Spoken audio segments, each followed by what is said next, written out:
Welcome back to this video. In this video, I will show you on how to permanently delete photos in Microsoft OneDrive. So let's see.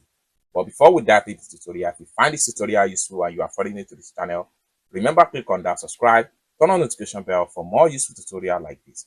So with that being said, let's get started. The very first thing you need to do is open up your OneDrive. So I'm going to click on here. So having opened up your OneDrive, next thing you need to do is to select the photo you want to permanently delete. So I'm going to simply select this photo right here. Then the next thing I'm going to do is to simply click on delete right here. Delete this item, it will be moved to recycle bin. Simply click on delete right here.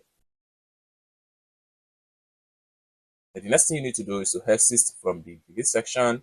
And then the next thing you need to do is to simply click on your profile icon right here. Then the next thing you need to do is to go to recycle bin. Then here we have the photo right here. Next thing you need to do is to simply select on the photo. Having selected on the photo, click on this three dots from the top.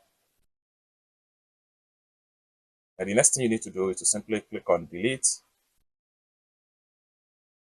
So delete this item. This item will be permanently deleted from OneDrive. Simply click on delete. It's as simple as that. So basically, this is how to permanently delete photos in Microsoft OneDrive. I hope you really got value for this video. If you find this video useful, give this video a big like, and also remember to subscribe to the channel for more useful tutorial like this. Thank you so much for watching, and I hope to see you in my next video. Bye for now.